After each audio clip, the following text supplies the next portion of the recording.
Halo guys, welcome back again to my channel bersama saya Hansen di sini, dan seperti biasanya setiap harinya saya akan buatkan video seputar cryptocurrency. So, bagi kalian yang tertarik seputar cryptocurrency, boleh aja langsung bantu saya like dan juga subscribe. Jangan lupa juga untuk hidupkan lonceng notifikasinya supaya kalian gak ketinggalan update terbaru seputar cryptocurrency. Oke, pada hari ini guys, kembali kita akan bahas seputaran Bitcoin, dan seperti biasa kita bakalan mulai dari CoinMarketCap terlebih dahulu.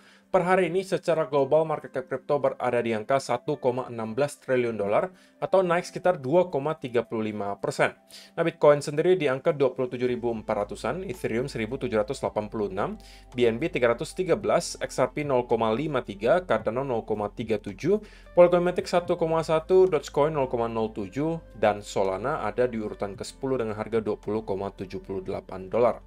So, per hari ini kita melihat market rata-rata dalam keadaan hijau, kenaikannya ranging antara 1, sekian persen hingga kurang lebih 9% atau bahkan belasan persen, dan menjadikan XRP sebagai top performer hari ini dengan kenaikan 12,98% menuju 0,53 dolar. So, itu adalah outlook sementara dari beberapa top coin yang ada. Sekarang kita masuk dulu ke beberapa berita dan data terbaru hari ini. Oke, untuk hari ini sebenarnya nggak banyak guys yang pengen saya bahas untuk kalian, karena ada beberapa chart yang pengen saya update ke kalian yang menurut saya akan sangat menarik, terutama bagi kalian yang merupakan altcoin holder. Jadi stay tune terus sampai akhir video. Nah, yang pertama, Binance Bitcoin balance drops by 3.4K Bitcoin within 24 hours of CFTC lawsuit.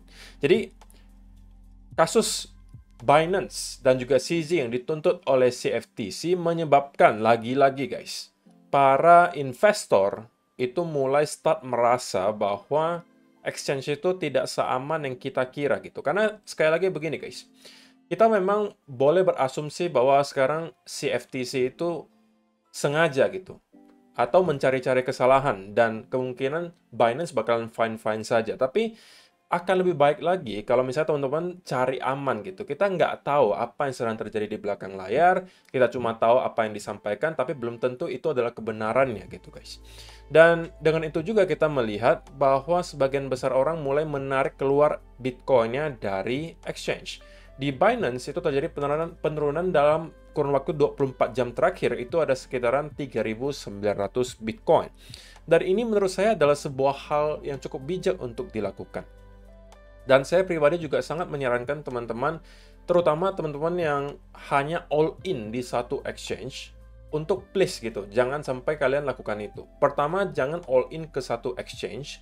Kedua, kalau mau lebih aman lagi, dan saya tetap sangat merekomendasikan teman-teman untuk punya satu cold wallet. Terutama untuk teman-teman yang investasinya nominalnya sudah cukup besar.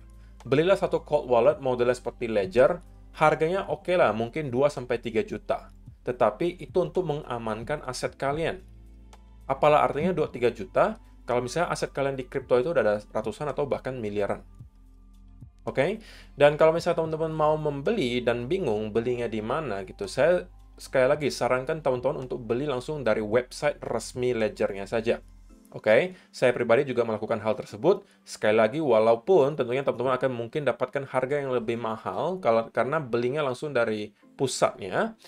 Karena masuk ke sini itu perlu bayar pajak gitu guys. Tapi mahalnya juga nggak terlalu banyak, dan bagi saya worth it gitu. Karena saya tahu saya belinya langsung dari ledgernya, dan itu membuat saya merasa lebih aman. Karena kan ada beberapa kasus gitu guys, yang di-share di berbagai media sosial untuk orang-orang yang membeli cold wallet, tapi belinya itu di tempat yang abal-abal gitu. Saya nggak mau sebut abal-abal itu maksudnya di mana, tapi intinya belinya selain dari website resminya. Nah, itu ada kejadian di mana mereka itu ke-hack gitu, guys. Baru beli, baru masukin kriptonya, tapi tiba-tiba bisa ke transfer ke wallet yang lain. Nah, itu yang mau kita antisipasi gitu. Teman-teman jangan sampai cari cold wallet kemudian mencari yang paling murah, karena itu justru bahaya gitu, guys. Oke? Kalau misalnya teman-teman bingung yang mana website resminya, link pembeliannya, bukan link pembelian, tapi link untuk website resminya sudah ada di kolom description box di bawah. Teman-teman lihat saja di bawah, itu ada website untuk ledgernya, tinggal diklik dan teman-teman bisa membeli ledger pilihan kalian. Gitu ya. Jadi, ini adalah yang pertama. Kita masih melihat kasusnya berlanjut ya guys. Belum ada pencerahan tentang apa yang sedang terjadi sekarang. Yang kita tahu sampai sekarang cuman CFTC sedang mau menuntut Binance dan CZ, tetapi progresnya masih di awal. Belum ada progres berikutnya yang mungkin baru kita bisa lihat dalam beberapa hari ke depan. Yang berikutnya, kita juga akan update soal Crypto Fear and Greed Index. Sudah lumayan lama juga guys kita nggak bahas data yang satu ini. Dan juga sudah lumayan lama guys kita tidak pernah melihat Bitcoin Fear and Greed Index-nya itu berada dalam keadaan netral cenderung greed selama beberapa minggu atau beberapa bulan berturut-turut. Dan kita melihat hal tersebut terjadi sekarang guys. Kita mendapatkan area netral itu kurang lebih di Januari 2023. Dan kita bisa consider sampai sekarang kita masih berada di area tersebut dan cenderung sedikit ke arah greed gitu. Walaupun kita masih di arah greed yang wajar ya guys. Kalau misalnya kita udah menyentuh di angka 75 ke atas atau 80 bahkan 90, itu biasanya kita udah di fase euforia. Di fase-fase seperti ini, di mana kita lihat euforia terjadi, biasanya ciri-ciri yang bakalan teman-teman lihat adalah orang-orang di sekitaran kalian yang dulunya gitu ya tidak pernah berbicara seputaran kripto, itu tiba-tiba nanyain kalian, wah kripto sekarang lagi hype ya gini. Dan kemana-mana kalian akan melihat orang membicarakan seputaran kripto. Nah, itu sudah satu pertanda bahwa kemungkinan kita sudah berada di fase euforia. Dan itu bisa jadi satu indikator yang sangat akurat loh guys, untuk menandakan bahwa kita sepertinya sudah berada di top. Dan kemungkinan bisa mendapatkan koreksi besar, atau bahkan masuk kembali ke bear market. Begitu ya. Jadi untuk sementara kita masih melihat ya market dalam keadaan yang netral cenderung greed, walaupun greednya sekarang masih kurang lebih di angka 57. Dan saya rasa kalaupun kita masih mau naik dari sini, itu masih bisa saja, masih ada ruang gitu guys untuk kita naik sebelum kita menyentuh ke angka extreme greed di angka 75 sampai 80 atau bahkan 90. Oke, jadi itu adalah beberapa update yang pengen saya bawakan. Sekarang kita masuk ke chart guys. Dan ada beberapa chart yang pengen saya update ke kalian. Sebelum kita masuk ke Bitcoin. Jadi ini adalah satu chart yang pengen saya update ke kalian. Yaitu adalah total market cap jika kita mengeluarkan Bitcoin. Artinya market cap untuk altcoin gitu. Ethereum dan kawan-kawan. Nah, bagi saya ini cukup menarik guys. Karena sudah selama berhari-hari kita itu breakout dari trendline di sini guys. Oke, trendline di sini yang merupakan potentially falling wedge, oke. Dan jika kita mampu menjadikan area trendline ini sebagai support dan kemudian kita akan breakout dari sini, maka kita bisa melihat altcoin mulai bertebangan, guys. Oke, untuk sekarang kita masih melihat altcoin performanya masih jauh di bawah Bitcoin, tetapi sepertinya kita sudah melihat ada tanda-tanda bahwa fase kedua sudah akan dimulai. Seperti yang teman-teman ingat, fase pertama itu biasanya di Bitcoin dulu naik, kedua Ethereum, ketiga itu large cap, keempat baru altcoin season. Nah, kita sepertinya akan start untuk masuk ke fase kedua, guys.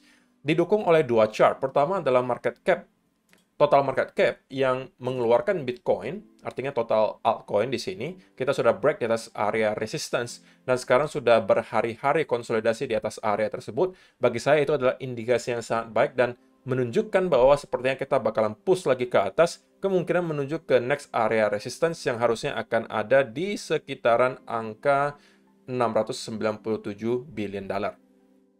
Oke, nah chart kedua adalah Bitcoin dominance. Bitcoin dominance kita juga udah bahas ini sebenarnya di video beberapa minggu yang lalu.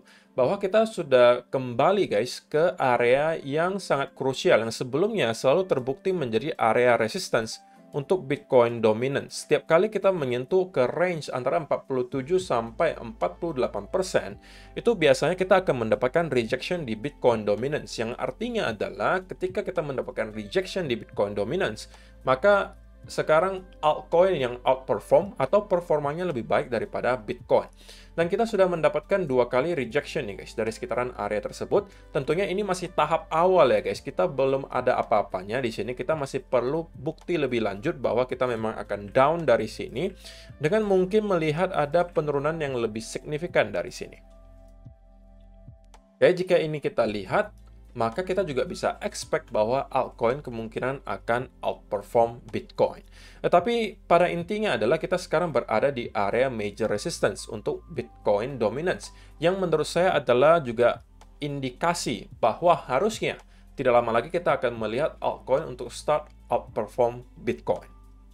Oke, jadi kita harus pantau kedua chart ini. Jika kita melihat total market cap untuk exclude Bitcoin tadi itu udah mulai start naik, dan Bitcoin dominance itu start turun, maka kita bisa expect bahwa altcoin itu akan mulai start untuk bergerak.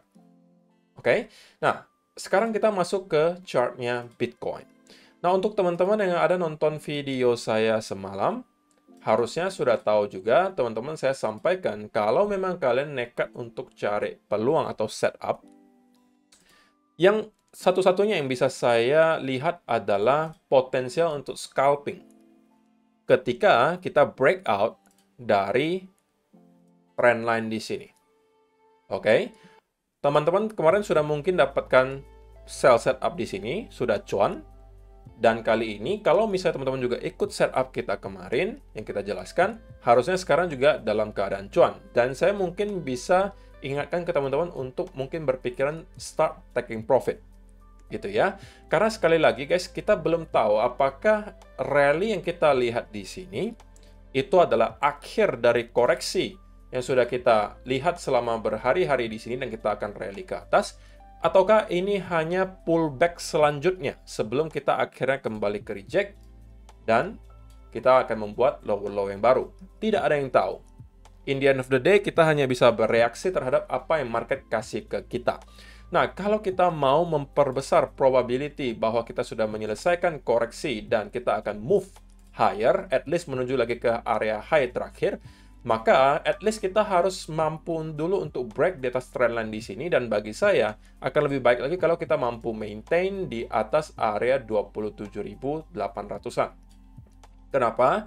Karena di sekitaran area di sini kalau teman-teman perhatikan ini juga ada area minor resistance. Oke, sebelum-sebelumnya selalu menjadi area yang kesulitan untuk kita break. Sini, di sini, di sini. Oke, kalau kita mampu maintain di atas area tersebut, menurut saya itu adalah sebuah pertanda yang sangat besar bahwa kemungkinan kita bakalan kembali nge-retest ke area high terakhir, atau bahkan kita bisa jebol dan membuat high yang baru. Oke, tetapi sebelum hal tersebut terjadi, maka kita harus skeptis guys. Dan merasa bahwa kita masih punya chance untuk kembali mendapatkan rejection, oke, di sekitaran area trendline di sini. Maka untuk teman-teman yang kemarin ada masuk ke setup yang kita bahas, saya sudah sampaikan itu adalah setup untuk scalping guys, oke? Jadi jangan sampai terlalu greedy, teman-teman merasa kalau misalnya profitnya sudah cukup, mungkin bisa diambil dulu, karena kita sedang sekarang approaching ke area trendline lagi. Nah, kalau kalian yang memang merasa kok profitnya nggak cukup sih, cuma segini kok, saya cuma geser stop lossnya ke entry lah. Itu juga boleh gitu ya, karena tentunya kita nggak tahu apakah kali ini kita akan mampu breakout di atas, ataukah kita akan kembali ke reject. Kalau kita mampu breakout, maka teman-teman mungkin masih bisa hold lebih panjang, karena ini bisa jadi berarti kita akan kemungkinan mendapatkan push ke area high terakhir. Tetapi kalau ternyata kita mendapatkan rejection lagi dari sini, ini justru bisa dimanfaatkan lagi menjadi peluang setup short yang baru guys. Oke, peluang setup untuk short yang baru. Tapi kali ini saya rasa kita mainnya harus lebih konservatif guys. Adalah dengan menunggu kita breakout atau breakdown dari neckline di sini, sorry, trendline. Dan ini mungkin bisa dimanfaatkan kembali untuk sell setup. Oke. Dan kali ini kita bisa menargetkan ke area yang lebih rendah, kemungkinan ada di sekitaran area 25 ribuan. Oke. Tapi untuk sementara, karena kita masih berada di pertengahan area support and resistance, bagi saya sekarang adalah no trade zone dulu guys. Teman-teman kemarin sudah dapat dua setup, pertama sell di sini, kedua buy di sini. Untuk sekarang, jangan buru-buru dulu masuk ke market. Oke, kalau kita dapatkan setup berikutnya baru kita masuk lagi, tapi kalau belum ada, jangan dipaksa dulu guys. Jangan sampai teman-teman kembalikan profit yang dari kemarin sudah kalian dapatkan ke exchange, hanya karena tidak mau bersabar menunggu setup berikutnya. Oke, setup berikutnya akan datang antara pertama kalau teman-teman nekat adalah kalau mau buy di sekitaran area di sini ketika kita breakout plus ada bullish continuation pattern, ini mungkin bisa dicoba. Oke, kalau mau sell, saran saya adalah tunggu dia breakdown dari trendline di sini. Retest, ini mungkin bisa dicoba untuk melakukan sell dan menargetkan kemungkinan ke pertama, TP pertama adalah area trendline dari sini. TP kedua bisa jadi di sekitaran area 25 ribuan dolar. Oke, saya rasa cukup jelas ya untuk penjelasannya setup yang bisa teman-teman manfaatkan berikutnya. Untuk teman-teman yang kemarin sudah terlanjur scalping long, ya selamat. Kalian harusnya sudah dalam keadaan cuan. Tetapi kalau misalnya yang belum sempat masuk, jangan buru-buru masuk. Tunggu setup berikutnya yang jelas datang. tunggu market kasih kita clue berikutnya mau pengennya kemana, dan baru dari sana kita akan ambil setup berikutnya. Oke, so itu saja yang perlu saya sampaikan untuk video hari ini guys. Terima kasih untuk teman-teman yang sudah nonton sampai selesai. See you in the next video. Bye-bye.